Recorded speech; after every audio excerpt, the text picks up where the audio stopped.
You're listening to the Wrigleyville Nation podcast. Season ticket holders and lifelong fans with neighborhood ties discuss Cubs news and neighborhood happenings. Here's your hosts, Jeremy and Pat.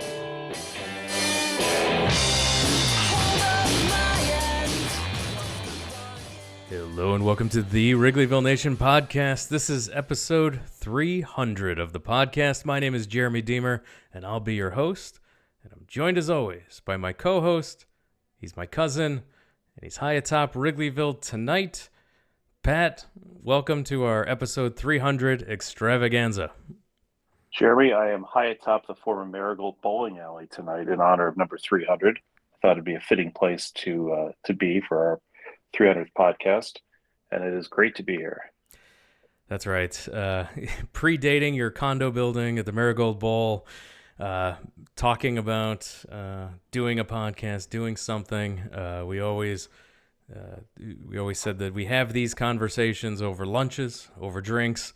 Now we turn the microphones on and we share them with all of our listeners who have been with us, some all the way back from episode 1 to episode 300 as we are here today. We've had plenty of guests along the way that allow us to ask questions and follow-up questions. That's how we got this podcast started, was back in 2013, November of 2013. We were looking for a Cubs podcast. The Cubs cast guys had just packed up shop, and it was pretty much Ivy Envy, who we love.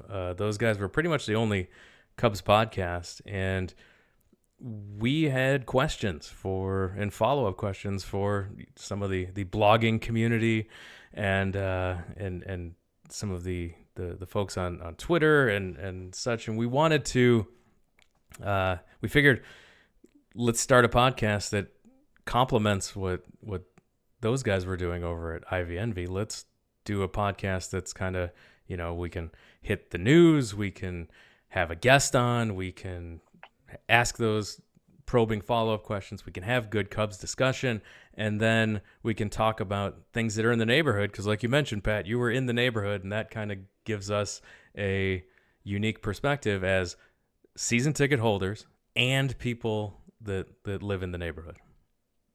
And it was so long ago, Jeremy. It was year -3 of Jason Hayward's contract. That's right. And we've had a lot. We will talk a lot. I will have a trivia contest later in the show. We're gonna give away 3 T-shirts to 3 people who can answer 3 questions correctly. 3 people will win shirts if they can answer all 3 questions in the trivia correctly. Just a disclaimer, sizes, small to extra large. If you win the prize and tell me you're a 2XL, I cannot help you. I can go small to extra large. So those are the shirt sizes. We will do that later in the show, but we have a lot of news to talk about because the Cubs did something, and it was very nice of them to do that, lining right up with episode 300. This all works out perfectly, and to help us break down all the news, all the Cubs happenings, and celebrate episode 300, we brought back our top 2 guests that have made the most appearances on the podcast. And we'll start with, you know him from his baseball writings over at Cubs Insider, longtime friend of the podcast, Evan Altman. Thanks for taking time out to talk Cubs with us tonight. I'm glad you guys had me on. I actually wore my Wrigleyville Nation shirt the other day, just like 2 days ago, right? But here's the one thing I've been meaning to ask. I've been on here a lot, and what I want to know is whether Pat is actually high atop Wrigleyville, or if it's just high atop Wrigleyville. I never quite got that. Sadly, I'm just high atop Wrigleyville. Okay. That's unfortunate, but again, that clarifies it. It's been nagging at me for the last few years, so I figured I'd get that episode 300 felt like a good time to get that solution. I guarantee you're not the only one, and there's a lot of listeners going, "Oh yes, I've thought that myself." So that, yeah. And although you have now removed from yourself the excuse for some of your takes. Yeah, well, if only they weren't so prescient. I'd have an excuse. Who else do we have, Jeremy? Yeah, because we not only have Evan Altman, and I'll get to the stats on how many appearances these guys have had, but we also are joined by another longtime guest of our show, friend of our show, Ryan Davis. Thanks for joining us and talking Cubs with us tonight. Thanks for asking me to be on the show. I would say that I am high. I'm in my basement, so I'm high below my main level tonight. Perfect. Excellent. And yeah, let's run down a couple quick stats about guest appearances here as we are in episode 300. Ryan Davis has appeared 18 times on this podcast. Today marks Ryan's 19th appearance on the podcast. Wow, that's impressive. Evan, equally impressive. He's been a guest 17 times on the podcast. Today marks his 18th appearance on the podcast. One behind Ryan as we've been tracking year two's battle on most guest appearances. I do want to give an honorable mention to Matt Trueblood. Also, he has 18 appearances on here. He was a monthly contributor for a little bit there, so he was able to rack up a lot and has been on the podcast plenty of times. So 18 times for Matt Trueblood. Honorable mention to him. And I'm disregarding our current monthly contributors. Jared Willis, of course. He became a monthly contributor to this show and has appeared 21 times on the podcast. So he has a bit of an unfair advantage, but has by far run away with the title of most appearances. Jared Willis, we love having him on every single month. And James Naveau came on last season as a monthly contributor as well. He has been on 14 times as well, so he's running up on you guys as well. So those, and then we get in that takes us out of the double digits. We are down to Bruce Miles at 9 times, and Dan Zimborski talking Zips 9 times as well. So. 9 years of Zips. He's on once a year. It's a lot of Zips. Yeah, soon to be 10. Soon to be 10, yeah. So, although I don't know if I want to see the Zips this year, but we'll see. Well, can I just add, I'll happily give up my title to Jared because he's like one of the hardest working people in the Chicago baseball scene. So yeah, I'm very proud and happy for him. I just see pictures of him smoking cigars in his garage. I don't know what you're talking about. Well, that's hard work too. Yeah. Yeah, so no, a big thank you to both of you folks for coming on so many times to this podcast and helping us put on the show and helping us. We like to have people smarter than us on as much as possible to help educate us. No, contradictory to the guest. No, you guys. By far, we love having you both of you on, and so a big thank you. Hopefully you still have something left to say after all these appearances. I'm getting all nervous now. Yes. So definitely, thanks to you guys. And we have a lot to talk about. So let's get into the Cubs talk. That's why people are here. They want us to talk about all the moves since last time we podcasted. Last time we podcasted, we didn't have the following signings. Cody Bellinger for $12 million next year and a $5.5 million buyout in 2024. Jamison Tyone, 4 years, $68 million. And Brad Boxberger, 1 year, $2.8 million. And of course, when we look at the big free agent signing, if you go back to the scenario I laid out on our last podcast, it happened exactly 2 weeks ago. Right? Yes, 2 weeks ago, exactly as I predicted. The Cubs signed Dansby Swanson for 7 years, $177 million, and a no-trade clause. We'll start with you, Evan. Your thoughts on the Cubs signings and, of course, the Dansby Swanson signing. This makes the Cubs one of the best defensive teams in baseball. Yeah, I mean, I think it's tough to be, super excited, right? This is it's a little bit more, and obviously Swanson got some pretty good money, but relative to the market, when it's half of what Carlos Correa gets, it's very interesting there. But a little more utilitarian, right? They're filling some spots. They're really going for kind of this. I don't want to call it necessarily middle of the road, but they're prioritizing pitching, being solid. They've got a lot of guys and I think Drew Smiley is another one, right? They're bringing Drew Smiley back. So a lot of ground balls, really working on that defense up the middle in particular, kind of following that Guardians Rays model to an extent, but doing it with a little bit more money.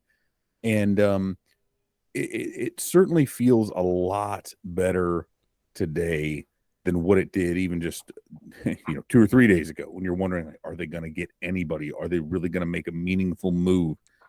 There are a couple more moves I think they kind of have to make, and it's still disconcerting to me to have heard Hoyer talk about how they really needed to add offense and needed to score more runs. The offense wasn't where it needed to be, and that's a common refrain with the Cubs for the last few years. And then to have really done next to nothing to meaningfully address that need. But I like where they're at with going to spend some of that money. I like the Swanson addition. I think there's some really big things that could come out of that, from not just from a defensive perspective, but from them being able to then make some other ancillary moves around it. So withholding full judgment, but I certainly like where they're at right now. Yeah, Ryan, that's a big point Evan made there. They needed to address the offense, but the offense has gotten worse by these signings and letting Wilson Contreras sign with the St. Louis Cardinals. Yeah, I'll start this by caveating. I don't write about baseball anymore. I only follow it, so I really only speak as a fan now.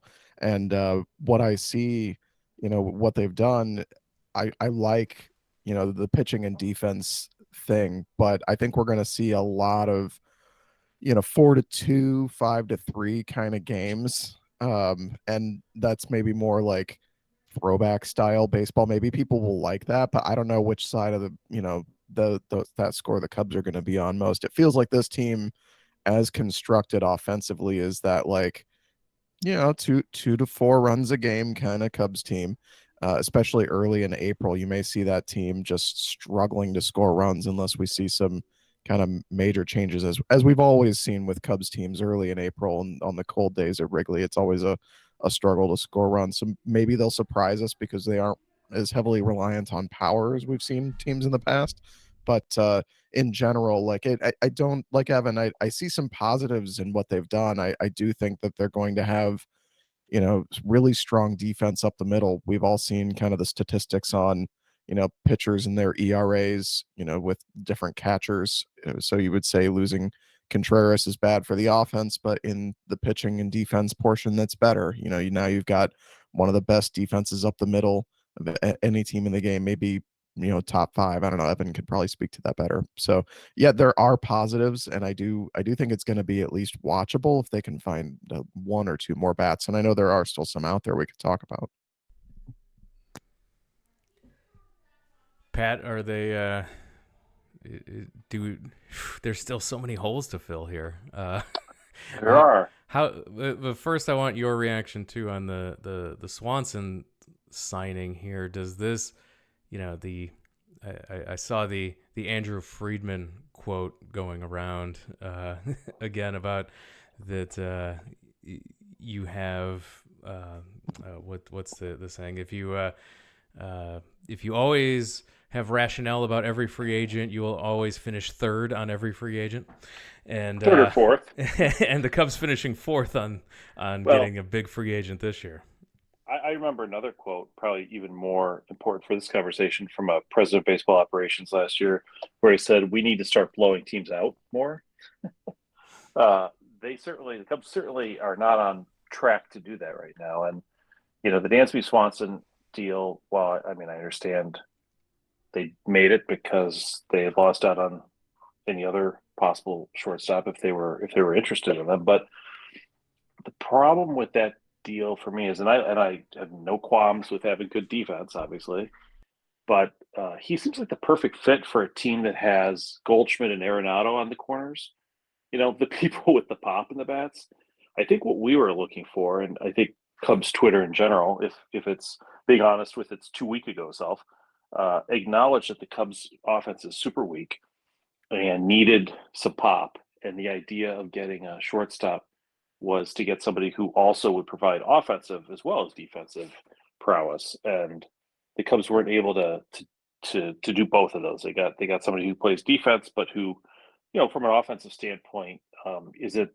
Hey, not that Swanson's a bad hitter, as a shortstop. He's not, but he's not somebody who carries your team. He's not going to be a star player. And when you look at this Cubs lineup, they're short about two guys who are better than Swanson. Two guys who certainly hit a lot better and probably would make more money. And that's, I think, where they're at offensively. It's going to be a tough season. And while their offense up the middle seems to be better, I would say that they still have an unresolved issue at catcher because Yan Gomes probably is not going to catch 162 games. And the idea of he and PJ Higgins sharing the catching duties seems fairly untenable. So the Cubs still have some work to do there. Some of the names they've bandied about, like was it Barnhart from former Red, people like that. Some good defensive catchers, but also some terrible offensive catchers. And I look at the Cubs' offense this year, and I wonder if it's any better than last year. It may be worse overall. I mean, it's close. It's close to where it was last year. They still have some time to fill some holes. And Michael Conforto could really help in that regard. I think the Cubs, have some opportunities to get better, but will they be better enough, I guess, to really be competitive? And that's I'm leaning towards no so far, unless something significant happens or a trade happens that opens things up. So just lastly, I'd say that the Cubs have built a team around pitching depth and defense, which is sort of the opposite of building a team around ace pitchers and offense. Which of those two plans do you think is more expensive? I think they kind of, and maybe it's just because of the team they have and the personnel they have, that they couldn't do the second option, so they went with the first one. But it's, at least when I watch playoff baseball, I would much rather have the offense and the ace pitchers than having 8 guys who could start and defense. But time will tell. Yeah, Evan, what's left that you want to see the Cubs do here to be competitive in a division where at least 3 of the teams aren't actively trying, and the division is there to be bought, and they are not currently trying to be one of those teams that will spend the money to buy that division. They are taking the Cardinals' philosophy to heart, except they don't get the free players like Arenado. So, Evan, who's left that you want to see the Cubs make a move for this offseason going into next season? Yeah, it's tough because this free agent market was such that I think, and it's less top heavy than next year, and next year could be really, really barren if Devers and I know Machado's probably going to opt out, but if the Red Sox ended up doing an extension, I mean, talk about like Ohtani and Machado, and then like everybody else after those two, the top end of this market was really light. I do think that there are, Pat mentioned Conforto. You're looking at Trey Mancini as a possibility, hey, right-handed bat for first base to platoon at first and DH with Matt Mervis. I think that works out really well. We saw that Justin Turner, he signed with the Red Sox, but I think Evan Longoria is another one who I'm partial to because he's got an awesome name. I thought it was because he was your age. Sorry. Very close, very close. Just like Carlos Correa will be my age by the time his contract ends. So good luck paying. I can't even walk down the stairs without limping around or maybe falling over. So good luck paying that guy $30 million in the last year of that deal. But Longoria had a really good barrel rate that could work out. I think what happens at this point, right, is that the Cubs are probably going to look to maximize the most they can out of these 1-year deals for some veteran guys who, they're going to hope, gosh, can they get a little bit of pop? Conforto is one who I think, again, he gets overlooked a lot. That's a guy who, if he returns to close to what he was, he gives you that pop from the left side. He can play a couple of outfield positions. He can DH for you. I think he's looking at something similar to the Bellinger deal. I pointed this out in an earlier piece. The Cubs already have a guy on the roster who is left-handed, who plays an outfield spot, who has had shoulder issues, who's looking to bounce back, and who's represented by Scott Boras. So you might as well make it a twofer and add Conforto to Cody Bellinger, and there you go. But, I think the other addition, this doesn't help offensively. I do believe Tucker Barnhart is going to be the catcher that they go with. Part of that is I'm wanting to will that into existence. I've got some personal connections there, and I would love to see it. I think it'd be really cool. But I think they go that route. He's also got some great connections to the coaching staff. And if you look at the way this team is trying to build, we talked about pitching and defense. I really feel like they're trying to find whatever they can around the margins to exploit some of these little things. And I know it's really easy for those of us on kind of in the public, right, to look at, these metrics. And folks, the thing is, the Cubs have access to a lot more metrics and a lot more data than any of us do, right? From a public, these people are citing outs above average. No, this guys, the Cubs aren't going to Fangraphs and typing in someone's name, right, and looking at what their stats were over the last few years. That's not how they do business. So if only the other teams didn't have access to those stats, it would really be a competitive advantage. That would be helpful. If everybody else is just out there and searching, just go, baseball savant. This guy's fast. Let's get him. Ben DeLuzio. He's fast. That's why we got him. Right? That's not how it works. So I do think there are a lot of things they're looking to leverage. Hoyer talks about threading the needle. But yeah, I think if you can go out and get Conforto, if you can maybe land Mancini or Longoria, none of those. I know it sounds weird. The Cubs are just signing old guys, they're signing guys who are hurt. But those signings make a lot of sense in that you have several outfielders coming up. You have ideally a guy in Matt Mervis who can lock down first base for the future.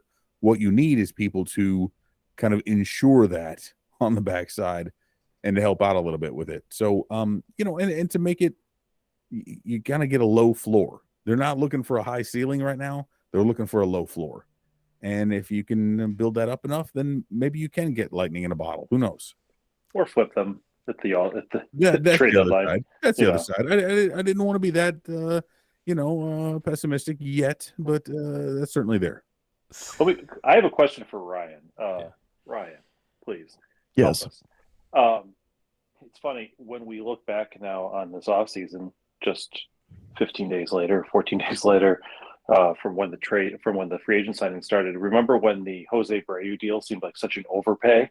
The 3 years at almost $20 million a year, and now it seems kind of quaint, really, when you think about it. Do you think maybe the Cubs should have done something like that? Because he is a plus market. Yeah, he is an actual plus bet right now. I think we hear from Evan, and only because of necessity, they're kind of chasing, guys who, if things break the right way, could be decent bats. But it seems like somebody like Abreu was already a good bat. You didn't need things to break the way. He already is good. Yeah, it certainly is something we all kind of grumbled about, that they weren't in on more, and now in retrospect, the money looks silly compared to some of the contracts that have gone out there. So, but I'm reminded that the Cubs were on the wrong side of that in 2018 with Tyler Chatwood too. They signed him for a bunch of money early, and then Then they didn't realize that the market wasn't going to move on a lot of those guys, and that's how they ended up with Darvish. And I think there was a lot of, especially after Chatwood struggled, man, if they had just waited out the market a little bit, they probably could have ended up with something a little better. So I see it both ways. But after all the contracts that have been handed out, you talked about, who's going to be free agents next off season, and it's Ohtani and Machado maybe. Let's just imagine for a moment that Ohtani does not get traded or sign an extension, and let's just say he's healthy all year. Based on the contracts that were handed out this offseason, one, let's just hypothetically imagine how big a contract could be for him. $50 million a year.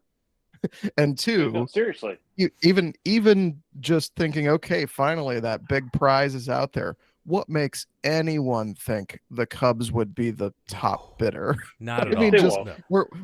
Just to even think about like what could be out there next year for them to get. I don't even think that's just even a realistic thought at this point. Building the team has to be now. If there's any Cub fan out there who, as of today, says, boy, I just didn't like the idea of that Correa contract. That just seemed like too much to me. That the 13 years and 350 or whatever, that's just a little too steep. I'm glad they didn't get him. Well, guess what? Then you don't want Ohtani either, because his contract's going to make that contract look like, Swanson's contract by the time they're done with it. I mean, you're going to be paying Ohtani into his 40s, close to $50 million a year. I mean, it's going to be completely off the charts. And so I think you're absolutely right. I don't think the Cubs, Jeremy, what do you think? That's not really Jed's comfort zone, is it? No, and you look at people talking about these contracts, and you have to remember that the reason that they're doing all these extra years on these free agent contracts, the goal is to keep the AAV down so that you can spend more and stay under the luxury tax threshold. The NHL had to put rules in place to prevent their salary cap circumvention with types of contracts like these. They were the NHL got super creative at circumventing the hard cap because it's more of a soft cap with the luxury tax. Teams are not as creative yet, but they'll get there if they don't put in something. And I expect baseball to follow suit and have to put in some rules to protect them from themselves. Didn't Marian Hossa get like a 30-year deal or something? Like, wasn't that part of the Hossa contract, the Luongo contract? A lot of these guys were all front loaded, and then they were getting their cap hit was averaged out over a long period of years.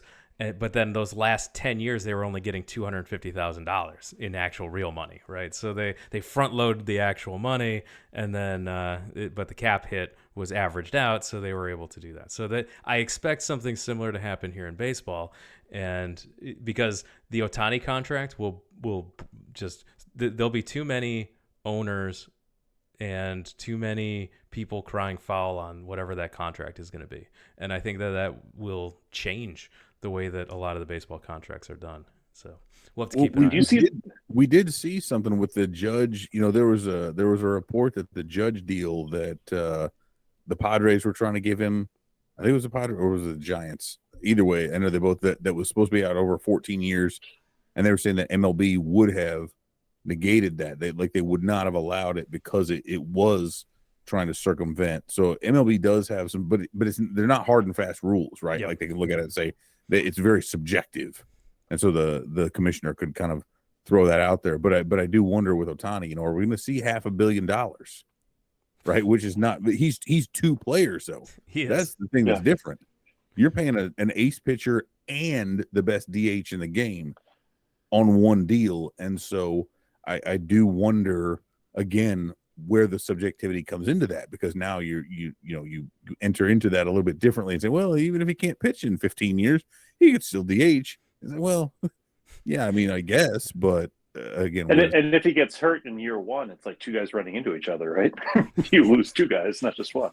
Is that Fernando Vina and Mark Pryor, or right? Fernando Vina and Albert Bell, or however that ends up being. Heath Upchoi and Kerry Wood, was that the other one? Anyway, I Kyle Schwarber and Dexter Fowler. Yeah, that's right. Sadly, I saw something that I thought was interesting. A guy did an analysis of Correa's contract, and he used, I think it was a fairly robust inflation. It's like 5%, which is probably going to be higher than what it'll be over 13 years. But by calculating it that way, 5% inflation, the last year of the Correa contract is like $6 million in today's money. So for all the people who are like, I can't believe we're going to pay him $25 million 13 years from now, remember 13 years from now, it's not going to feel like it would. It's not going to be the $25 million of today. It's going to be a lot less. The thing that bothers me as a Cubs fan is that watching them not spend to the cap, not spend to that tax every year is unacceptable for a team in the division that they're in, for a team that has the ability to do so. They are not a small market team. Is it ironically hurting them from getting good players or potentially good players at decent prices, like the Senga situation? Like, what's everybody's take on that? I mean, that was a very reasonable contract, and the Cubs weren't even in the consideration because he thought we were losers, right? You will, and it's, not only are the Mets proving that they want to at least try, right? I know a lot of people are like, you can't win just by spending money. Okay, yeah, but you know what? Spending money makes it a lot easier to win because you're going out and spending on good players. And I think for somebody to be like, oh wait, you mean I can? And again, I don't know who he's looked at over here and kind of idolized, but it's pretty easy to guess that, gosh, if you've been watching American baseball for a while, you're probably, as a pitcher, a fan of Justin Verlander and Max Scherzer. So how awesome would it be to go pitch alongside those guys? And if you're looking at the Cubs going like, oh man, you mean I could come here and pitch alongside Justin Steele and Hayden Wesneski? Brandon Hughes. Yeah. Oh man, I could, and Marcus Stroman. Boy, I've been following him online. Ooh, gosh, no, not sure that's a guy I want to pitch by. Oh, and he may opt out. Stroman might opt out after next season. Should. And I mean, if you look at where the money is, it would be silly if he doesn't, which would actually probably be better for the Cubs because they could end up with like $90 million in space. But yeah, I mean, I think not having those names. We talk about star power, right? That's a huge thing. We need two stars, bigger stars than Swanson in the lineup, right? That's what sells tickets, but it's also what sells players. Yep. That John Lester wasn't just about winning games. That was a big deal. That was a giant beacon to other free agents at the time and to fans who were like, what the hell's going on? There's these renovations. I got to pee in a cup, when that was later, I guess. But still, that made it known. And the Cubs aren't at that point yet because Dansby Swanson is not that dude who's a John Lester type of magnetic personality. And my fear is, and you and Ryan should weigh in, but my fear is that the Cubs farm system, for as great as we all think it is, from a position player standpoint, doesn't necessarily have people who we can pencil in the same way that Bryant and Russell and Baez were all like top 3 players in all minor leagues. And, we sort of had a feeling that they were going to be star level or all-star level at the majors. I don't know, how many of the players in the minor league system we can count on to do that, and also when, because as we saw with Baez and in particular, and even with Rizzo, it's not a linear progression. Sometimes they get to the majors and they struggle and they go back down and they come back. And so are we talking like 3 or 4 years? I mean, I don't know. I get nervous about. It'd be great if the Cubs had somebody from their own system come up and just be really, really good, because it is expensive to buy all your stars. But I also feel like they're kind of in the position where maybe they have to buy all their stars right now. Yeah, and see, I compare that with the point that that Evan was making when we were talking about the Mets. I don't know again as much about the Mets farm system and what their kind of like team infrastructure is like. I know that we all watched them spend like crazy, and I don't know how that's going to work out for them. And I think we've all seen the teams that spend like crazy but don't have really any sort of farm system or pitching infrastructure. Those are the teams that just never seem to be able to get off the ground. But for the Cubs, I think if they had gone out there in the offseason and just cut wild like the Mets and come away with let's say, Jamison Tyone and Verlander, and maybe they re-sign Wilson Contreras and also Abreu and, Correa and Swanson, just a full shopping list, just like the Mets.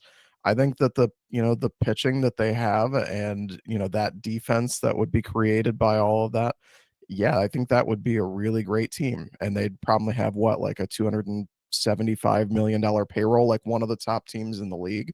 So there's a lot to be said about, if this team would just start acting like a big, a big market team like Evan was talking about, we could actually see a competitive team. But I don't think that they have any interest in acting like that. I think we see a lot of like Jerry Reinsdorf's Bulls in the way the Cubs are being run, and I don't like that.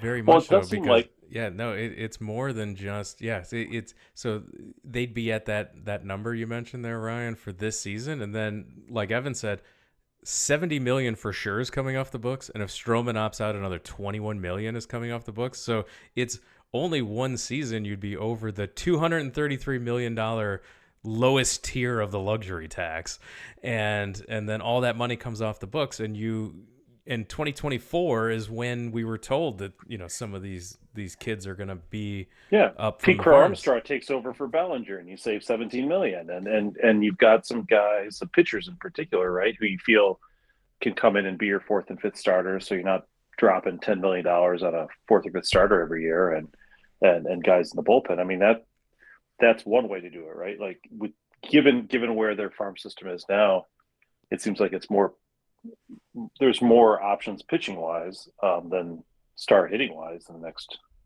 24 months. Yeah, I mean, I think that's absolutely true. I think the issue, and this if we take it back to those earlier days, right, we're looking at 15, 16, 17, right, when they really came into the height of their competitive window, which is a little bit silly. And I know, again, the Cubs should not have a window per se. They should just always be competitive. And there's times when they're going to be better than others, but it shouldn't be like a 3-year window when they want to compete. That's something that should be reserved for small market teams. That said, the issue at the time was that all of their top draft picks and all of their top prospects were position players. They spent on pitching, and they never did a good enough job of developing pitchers so that when that flipped and when you had to all of a sudden start paying by whether it be extensions or just, and Ryan may remember this, Tom Ricketts explained to us how arbitration raises work. And that was, I was very pleased by that, because I was very happy to be mansplained about how players get paid more over time in arbitration. That was cool, because I certainly didn't know at the time, and it's nice to have the Cubs owner explain that to me. But we could go more in depth into that later, because I hear that they're doing the panel again. Oh God, that's going to be that. Yes, I think not to hijack worth the price of a bid. Jeremy's got notes. He's got to go. I'd rather get the tutorial in day trading from him. But anyway, but anyway, but again, but it never evolved the way they thought it was going to. They never did a good enough job of getting pitching. The problem is now, though, they have a lot of solid prospects, but I mean, we're talking about you're talking about at the time in 15, you're looking at the rookie of the year and future MVP. You're talking about Javi Baez, who finished second in the MVP. You're talking about Kyle Schwarber, who came up and who now has led the National League in home runs, and who at the time set a Cubs home run record for the postseason. These are guys who immediately came in and had not just contributed, but had a huge impact and were award-winning prospects. I think Pete Crow Armstrong is absolutely a Gold Glove caliber player. I think Matt Mervis could have an impact, but it's really difficult to look at that Cubs system and identify some guys who are like, you're a can't-miss star. And that's very different from 5-6 years ago. And so that's where it becomes tough, because if you're depending on that and saying we need to have this work because we're not going to spend the money to ensure that we have stars in case it doesn't, that's where it becomes really tough, because you there's just no safety net there. I feel like they're kind of leaving themselves up to like, well, PCA baby, because we're seeing injuries and all these other things. I don't like what feels like a real reliance on the farm system because that could backfire really quickly. Well, and wasn't last year kind of a sobering wake-up call when it comes to over-reliance on the farm system? The Cubs had basically two guys, right? Brennan Davis and Caleb Killian, who they're really counting on to come up and take over starting roles. And for various reasons, neither did. And that was that. Right? I mean, they don't have the luxury of being able to rely on just a couple guys like that. You almost need like seven guys and hope that two of them work out rather than have to have them both hit because they have so many holes otherwise. I think it's also telling with the state of the Cubs farm system that they're not in on these trades either. So you see the Murphy trade, and you see some of these other ones. Was that the worst? Somebody explain to me why the Cubs didn't get Murphy? Because of the Cubs. Yeah, it's hard to explain. At least during the Theo Epstein years, and early on, you could at least understand when other things happen. Like you never had these moments like this where it's like, well, but why weren't you in on that? Like if this is, we can see so clearly that they're doing certain things and what they're looking for, and I don't understand it. They trade for extremely young guys and kind of hint at the idea that, well, maybe we're not waiting for these 18-year-olds to pan out. Maybe we develop them and then trade them, in a couple years to pick up guys. Well, sure. And then we wait, but they're not trading those prospects. They could go out.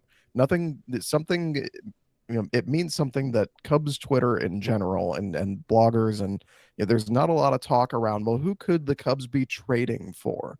I don't see that a lot. And I think the reason is we all kind of assume that they're not going to go out there and trade their prospects for any other, established big leaguers. And yet, if Wilson Contreras is so fatally flawed that they can't bring him back at any price whatsoever, doesn't seem like Sean Murphy would have been the perfect anecdote for that, because he is both a good offensive catcher and he's also a good defensive catcher and would, and relatively inexpensive, and they could plug him in. He's got a couple years of control left. And you could actually, in your own minds, as a team, upgrade a position. I mean, that's what they need to start doing, is upgrading the positions they have on the field. They've upgraded one position, we think, in Swanson, taking over for a middle infielder. But we haven't upgraded catcher. We haven't really necessarily, as far as we know, upgraded first base yet, or third base, or center field is kind of a who knows, with Bellinger. But, at some point you got to start getting better. That would be ideal. Getting better is a good thing, I think. Yeah. Yeah. What do I know? Yeah. There's no excuse for missing and saving this money and then looking at, you had 2 consecutive years of high-end stars. Those stars you were saying we need to see on the Cubs. Those stars have come and gone, and now looking at the list, like you guys mentioned, it's 2-3 guys, and you're already not in on at least one of them. So it's disheartening to see that this is all it was this offseason, and it still puts us on seeing the Cubs be competitive in 2024, really. I mean, I still don't see them, luckily they're in the division they're in, which is all the more malpractice that they're not going for it. That they're, at this point, you can see them getting too far behind the Cardinals and then doing a sell-off again and saying, no, it's 2024 this time, we promise. And then we'll get another letter from Ricketts, the same letter we got in 2022, same letter we got in 2023. We'll get the same one again for 2024. And that this is the year where and I've never seen someone bus toss their GM like Crane Kenny and Tom Ricketts did in these media appearances. I mean, Ryan, have you seen anything like that before? Well, yeah, but not like with the Cubs so much. I mean, it's clear we've all seen who certain media members have, based on the reports and the scoops they've had. We all kind of assume who their sources are, and we know there are some guys when they put things out that they're getting it from Crane Kenny. at least biz ops. So when certain media members say, hey, the Cubs are going to spend big, we have to think, well, why is Crane Kenny putting that out there? Is it because season ticket holders are dumping their tickets left and right? Or is it because the Cubs are actually going to spend big? So I wonder about those kinds of things because we know how Crane Kenny operates. Does he really care about how good the team is, or does he just want to make money? I think he knows his job is to make money, and it's Jed Hoyer's job to care about how good the team is. So I think about things like that and think, was it really that the Cubs were going to spend big? Because they did spend money, but they didn't spend Carlos Correa money. And that's what we were kind of led to believe, right? With that media report, was that the Cubs were going to finally cut loose, but they didn't. Or if you get Swanson, then go ahead and spend the rest of the Correa money on somebody else, like get a Jose Abreu and get somebody else, which they could have gotten Senga and Abreu and Swanson for the Correa money if that's the way they wanted to play it. You could get you could have got Rodon as well, and yeah. Carlos. If you got Correa and Rodon, you would have still been under the CBT. So, I think the Cubs got 3 players with the money they saved and not spending on Greg Maddux. You remember that? Wow. Yeah. Larry Himes is back. Candy Maldonado and Steve Lake and Guzman, Juan Guzman was it? I can't remember. But yeah, that sounds about right. So I think that covers pretty. Go ahead. One last question for everybody. So the Cubs management decided and was pretty clear about the fact that they did not feel that their core players were worth keeping at the prices that the players wanted to be kept at, right? So they let every single one of them go. And then, of course, Hendricks at the end of this year, if not sooner. So every single player that was on the team, even in 2019, will be gone, in short order. The last 2 off seasons, since they have decided to jettison every single player who was making money for them or from them, they've been very reticent to jump into the free agent pool, and a lot of times you hear that, well, they don't really like this player, they really don't like that player at that price. Do you think that Jed is realistic about the intelligent spending, blah blah blah? Is he realistic about what the price is? Because it's when people say, well, that guy was overpriced, and you say it over and over again the entire off season, I mean, the price is the market, right? And whatever people are getting, I mean, that is the new price. And the last year we heard a lot of this. All these shortstops are getting so much money. That's too much money, right? They're overpriced. And now you look back on those contracts and you're like, wow, we'd have taken one of those, wouldn't we? Would you have taken Kyle Schwarber for $4.79 in retrospect? Well, hell yeah. I mean, that would be a bargain, right? Like, so last year's market, which was overpriced, is now underpriced in comparison to this year's market and next year's market. I mean, there's so much money coming into baseball. There's such an influx of cash for ownership between the gambling and the international media rights and all the other stuff. They just got a lump sum payment from Disney finishing the acquisition of the BAM. BAM. Yeah. And was it what, $30 million a piece or something? Yeah. So they are flush with money. I think that's the thing people have to understand is, so all the owners are getting tons of money, and if they want to spend that money, and some of them do, they have it to spend. I mean, even beyond sort of the Met situation where they just go crazy, right?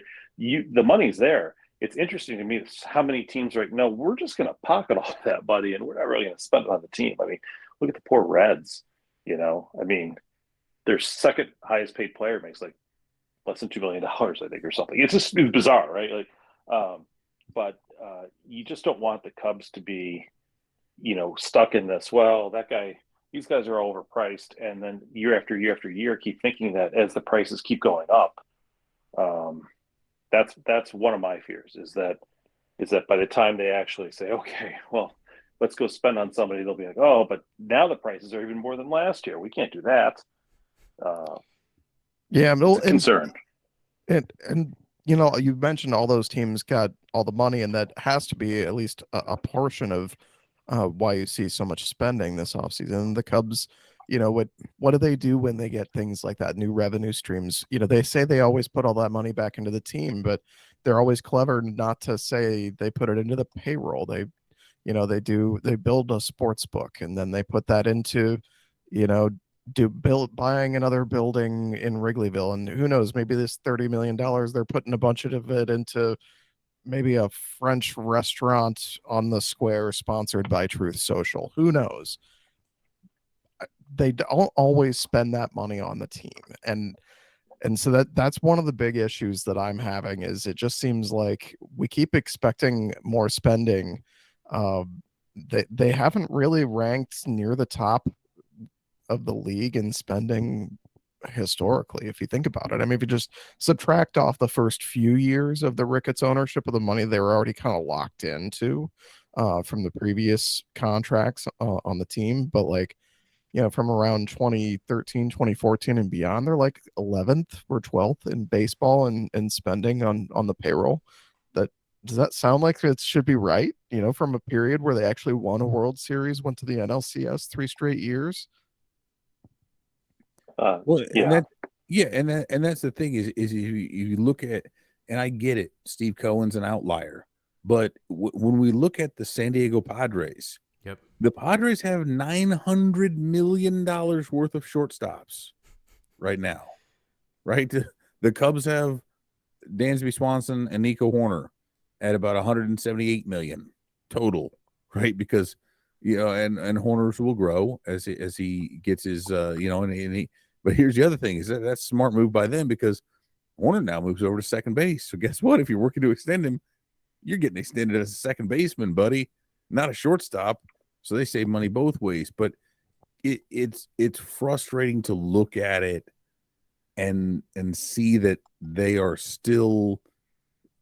trying as best they can to avoid doing what the Phillies are doing, what the Yankees and the Mets and the Dodgers and the Padres are doing.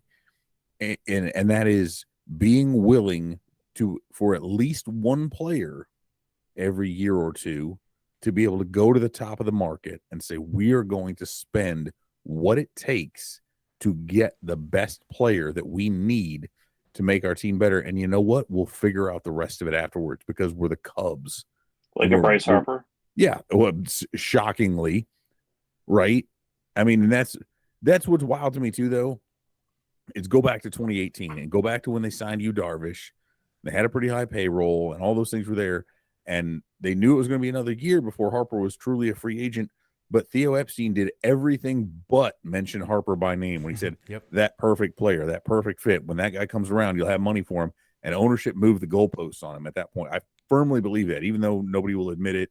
I firmly believe. Oh yeah, there'll be a book one day that'll pulled the rug out from under him, and that's why Jed Hoyer is so hesitant now, because he's very concerned that if he goes and spends that money now, then in a year or 2 or 3, they'll be like, no, never mind. You can't go get what you need to. That's why he probably hates Crane Kenny's guts, right? Oh, he should.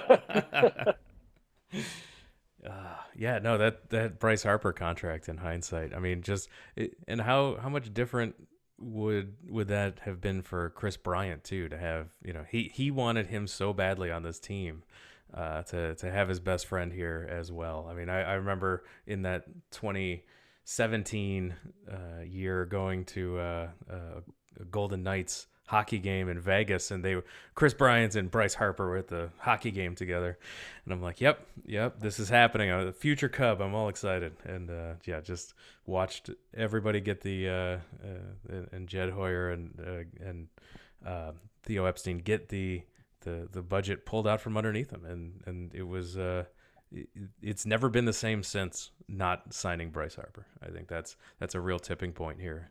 When you got Yu Darvish at a value and then turned him into a couple of high schoolers. That's also these are two big turning points, I think, for this rebuild, if you will. For a team that shouldn't be rebuilding, shouldn't be in a competitive window, and should absolutely be spending. And that's our frustrations every year since this since this really started in 2018. Yeah, and if you think about it, and Evan and I kind of alluded to it earlier, but that off season when the spending got shut off, that's when they stopped doing the owners panel at Sure the did. Cubs convention. And Evan and I actually had an interaction with Tom Ricketts about that at the Cubs convention. If you guys want us to tell that story, I'm sure Evan could recall some of it. Definitely. Cubs convention is on the books this year. I'm looking forward to hopefully getting to see both of you there and the rest of our friends we have not seen in quite a while at the Cubs convention. But yeah, that's what. Tell us a little bit about your interaction. Well, I think we need to preface this by saying that it started with Crawley, who all of us know, and many of you out there who are listening probably do, talking with Mike Montgomery at the bar, and part of it was just trying to mitigate any potential disaster of Crawley making an ass of himself. And so Ryan and I are sitting there, and then we can I add one piece of context? Mike Montgomery's at the bar. He's been drinking. His fiance or wife at the time was there, I believe, and was pregnant and was like, I think, kind of sending the ready to go to bed kind of signal because this is about 1 a.m. Yeah. We're trying to not let Crawley distract him too much, and Crawley was in pretty bad shape at 9:30, by the way. So I can only imagine what was going on by 1. So this was and Nick Frangella and PJ Mainville, who are the trainers, are basically serving as like de facto security, and they are side eyeing Crawley really hard. And I'm looking back, and I'm like, Frangella looked like he was ready to tackle Crawley at any moment. So I'm kind of concerned about this. And then at one moment, this is probably around 2. I look over and Ryan and I are like, oh God, where'd Crawley go? And we see that Tom Ricketts has walked into the lobby and Crawley beelines for him. So we go over there and of course he's hitting him up and what was Ricketts doing, by the way, at 1 a.m? I don't know where he had been. This was at the Lowe's, right, which is adjacent to the Sheraton, and still wearing like the remains of his suit. Wasn't wearing like the coat or anything, but like it's still dressed to the nines. It's telling that he won't stay at the Sheraton either. He goes to the Lowe's. But anyway, he doesn't want to be around the fans because obviously they're gonna grope him the next day. But then my favorite part of it personally was when Ryan introduced himself and at the time Ryan was writing for Forbes and he had mentioned a piece that he had written and Ricketts looks at him and says, oh, that was the worst piece of shit I ever read in my life. and I just start laughing hysterically at that point. But we had a conversation of, and I don't know if it 10, 15, 30 minutes, whatever it lasted, but he explained to us why they can't just continue to spend because arbitration salaries being what they are and the competitive balance tax and you don't in dead money. And these are all things that I have subsequently heard him parrot out to the media, multiple times. But it was incredibly interesting because I got the sense, I had always gotten the sense generally that like he speaks to people as if they don't actually understand these things. Right. And I feel like that's because he's just been educated on them by someone else. And so it's like, oh, well, if I don't know about this, then surely no one else does. And it's like, no, Tom, like we all understand what this all is. You do not need to explain this to us. We get it. And I walked away from that just being like, he either doesn't care or doesn't know that the rest of us already understand all this really closely. And so but it was the most hilarious thing to me because it was just this random conversation by Crawley, who could barely walk at the time, just going and accosting Ricketts at 2 a.m. at the Lowe's. So it was pretty fun. And he throws a swipe at poor Ryan. and I want to add more context to that because I thought about this afterwards, and to add to what you said, he and I had quite a bit back and forth talking about what I had written, and he later admitted that I don't think he really read past the headline. And when I thought about that, I realized, I can't claim that, at this point, this was published, January of 2019. So, I can't really like specifically claim that I was the first person to go out there and start, banging the drum saying, why are they not spending anymore? But I was writing for Forbes at the time. And after the fact, I realized this may have been the first time that it popped up in a publication that Tom Ricketts might actually look at. And the headline was, Cubs ownership needs to answer for sudden financial restrictions. So that may have been the first time that he actually got that. So I can understand why he may have had an emotional reaction to that, because after our conversation with him, I did get the idea that he doesn't really understand how fans feel about the spending.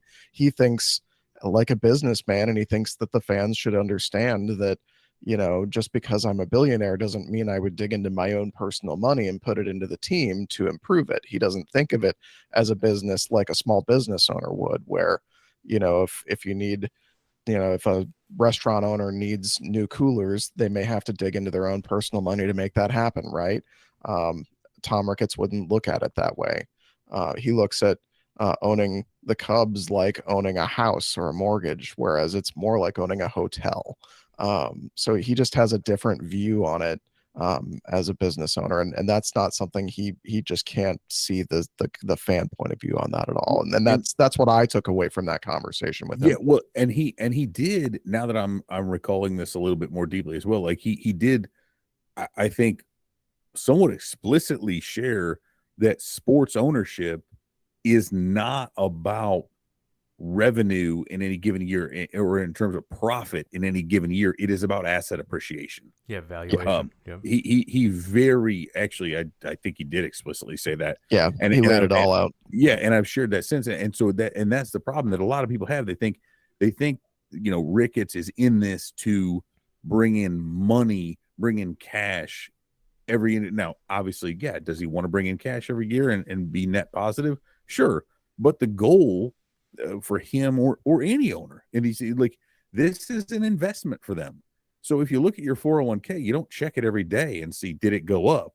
You look at it year over year and say, okay, how is it appreciating on a large scale? Again, as Ryan said, whether that be, home ownership or, just real estate in general, it's not a short-term flip. It's how can I, and clearly they've done a really, really good job when it comes to the appreciation of the larger assets. So I think that was the big thing of it.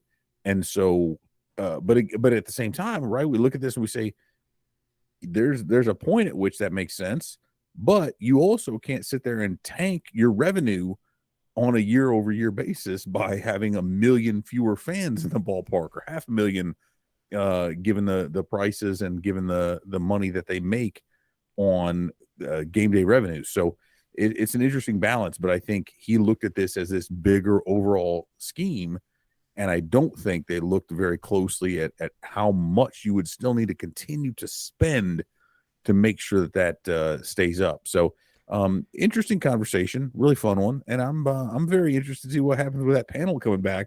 I think I would have to be there first thing bright and early Saturday morning, because that could get fun. Yeah. By the way, the answer is $3.8 billion, if you're wondering what it's worth. So.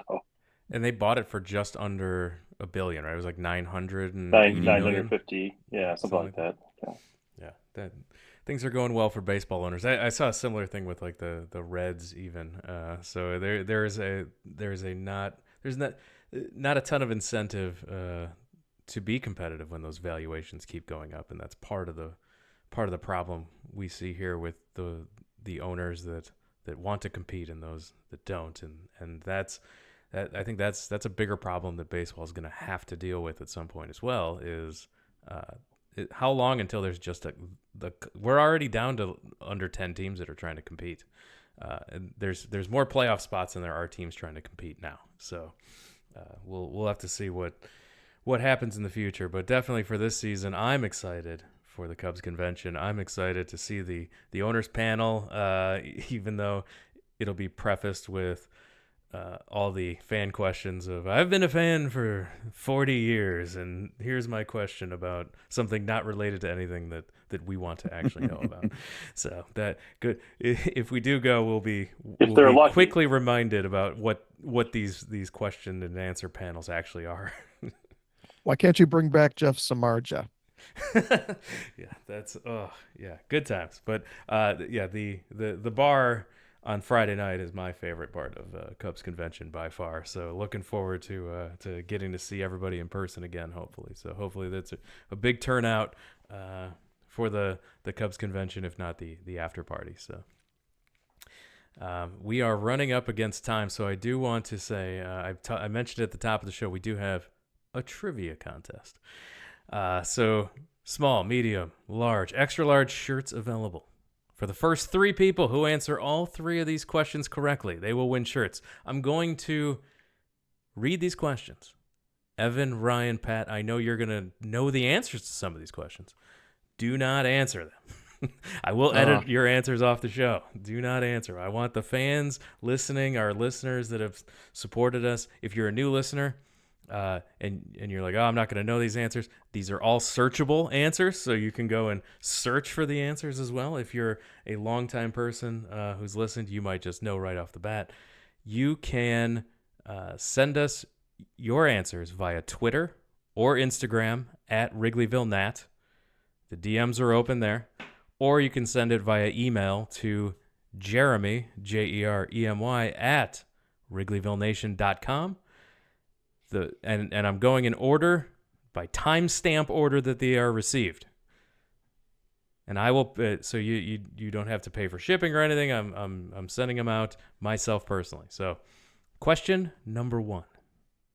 Who was the first Cubs or former Cubs player that we had on as a podcast guest? Who was the first Cubs or former Cubs player that we had on as a podcast guest? That is. Was it Mordecai Three Fingers Brown? Question number 2. Who was the first ever guest on this podcast? It was neither Evan nor Ryan. Question number 3. Wasn't Harry Carey, was it? It was not. It was not. Okay. Question number 3. I need the artist and the song title. Prince.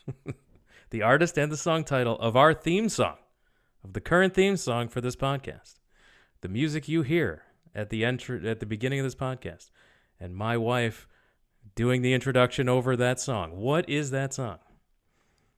You can submit those 3 answers to Twitter, Instagram, or email. All those links, of course, are available at the website, WrigleyvilleNation.com. I look forward to seeing that the first 3 people that get those answers in will get a Wrigleyville Nation t-shirt from me. So thank you for all of our listeners who have supported us throughout this 300 episodes. It's actually more than 300 if you think of all the extra bonus episodes we did during the World Series run. But this is 300 official. So with that, we are going to wrap it up. We're going to call it a podcast. Evan, why don't you remind everyone where they can find your work on the internet? They can check me out at CubsInsider.com. If you happen to enjoy Facebook, God bless you. But you can search Cubs Insider there, Real Cubs Insider on Twitter, or you can go on YouTube and search Cubs Insider there as well. We're all over the place. I forgot to mention that we have a YouTube channel as well. We need your subscriptions over there as well. So search for Wrigleyville Nation Podcast. Again, the link is on our website, but we were looking for people to subscribe there. It's audio only right now on our YouTube, but I'd like to do video content for our for next season. So if we get enough subscribers, we'll be doing some video content. So please get those subscriptions going as well. Ryan, thank you for taking time out to talk with us. Anything you want to plug on the way out?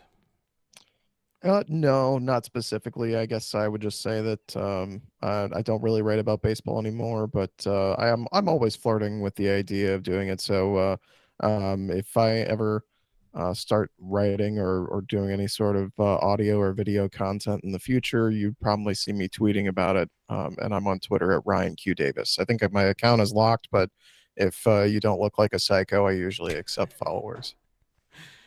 Excellent. And with that, We are calling it a podcast. 300 episodes in the book. We are starting our 10th season covering the Cubs on this podcast. Pat, thank you for joining us. Jeremy, I've got a moment of zen for you to finish out our 300th podcast. Please do.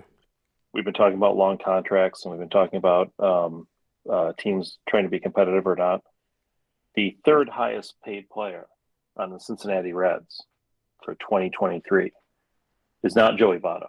He's the highest paid player. Mike Moustakas is the second highest paid player. Do you know who the third highest paid player is? I don't know if I could name another Reds player. Oh, this one you would know. I will give you the answer. Nope. Aristides Aquino? Ken Griffey Jr. coming in at $3.59 million because he's got some deferred money. So there you go. The third highest paid player on the Cincinnati Reds is retired and in the Hall of Fame. Fantastic way to end this show. So with that, and that is baseball in the year 2022, right? I want to thank everyone again for listening, and we'll talk to you again next time.